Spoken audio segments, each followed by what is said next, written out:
Well, good morning. Welcome back to part 2 of setting up that 180-gallon glass reef tank.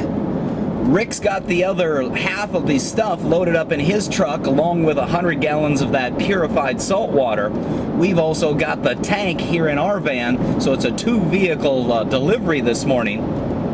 Rick's going to be helping us do the installation, so that ought to be lots of fun today. So let's go ahead and get to work.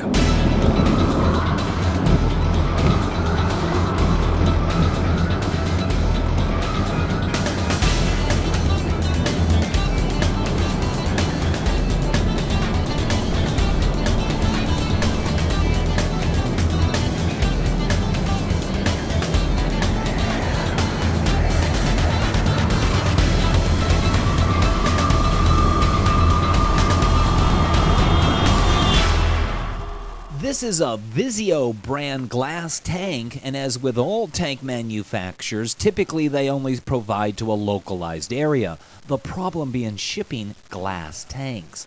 I operate an online website that sells acrylic tanks, but due to the potential breakage, I don't get involved in glass tanks. So this is an unusual choice for me. In fact, this was a choice that the homeowner decided to go with. It's the lesser expensive, lesser than the acrylic aquarium, which is typically what I do use, and is considerably lighter. So I was concerned about the weight of the glass tank, but obviously it worked out well. Nobody hurt themselves. Now all we need to do is lift it up on top of that stand in its little alcove.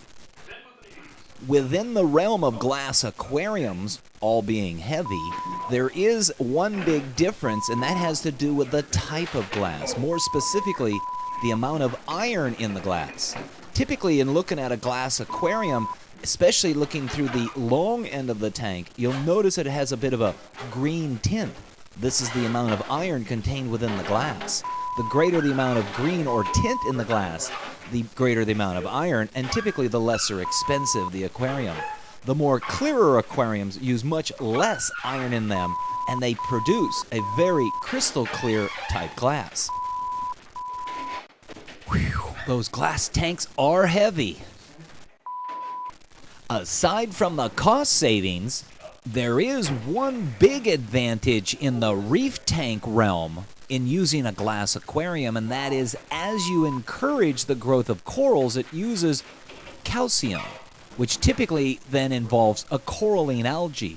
A glass tank is much easier to chip away that coralline algae than, say, an acrylic tank itself would be. So that's probably the biggest advantage of a glass tank, in this case as a reef tank. Here you can see our internal overflow. This will have a Durzo standpipe and the return assembly coming through it. And then over here will be the suction for the circulation pump. It'll return in the form of a pair of sea swirls at the top of the tank. And of course that Euro-style filter sits in the cabinet below. 3/4 to an inch. Maybe a finger and a half. With the tank now sitting on top of the metal stand and platform, the first thing to do is align the tank with the 2 holes that pass through that plywood top. Again, what we have is a suction line that'll be part of the internal circulation. A 3,600 gallon an hour pump will draw from that opening right there. On the other end of the tank is the internal overflow, where all the water from the filter which fills the tank will spill into that internal overflow. That'll be in a Walkie 40. So we've got 2 drain lines or draw lines through the bottom of the tank that we need to make sure are aligned on top of the stand before we begin to assemble the system. It's going to get. And with that 1.5-inch suction bulkhead tightened, we'll go ahead and place the 1.5-inch drain bulkhead in the bottom of the internal overflow. I'll pass Rick the nut and he'll tighten that up on the collar of that drain bulkhead. This is the pre-assembled return line. This will be the bulkhead and the hose barb that'll go through the bottom of the tank inside that internal overflow. This is where we're going to hook the water pump discharge to. That'll pass up through here into this elbow arrangement into this bulkhead, which in turn has these discharge nozzles. All of this at this end is all you're going to see poking out of that internal overflow. So the overflow box gives us a chance to hide this return line. So as I mentioned, that return line passes through the bottom of the internal overflow and pokes out just about an inch underneath the water surface out of the face of the internal overflow. And here you can see the knuckle-jointed discharge flares, which will allow us to direct the water in the tank from that discharge nozzle. Just as with the suction and the drain bulkheads, this is our return bulkhead, and we need to secure this as well.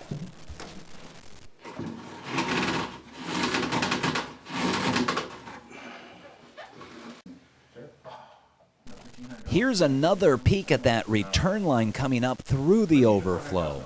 And you can see the discharge nozzles there as well. And that'll be the standpipe, part of the Durzo standpipe in that internal overflow where the water drains out of the system.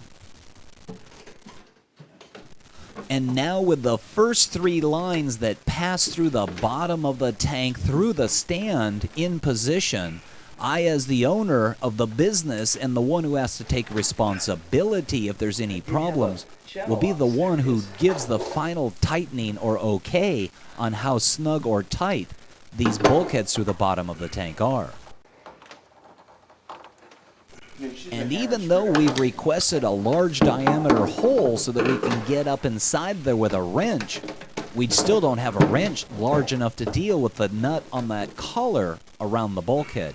So we'll use the flat edge of a screwdriver and a hammer to gently tap it in position or tighten it up.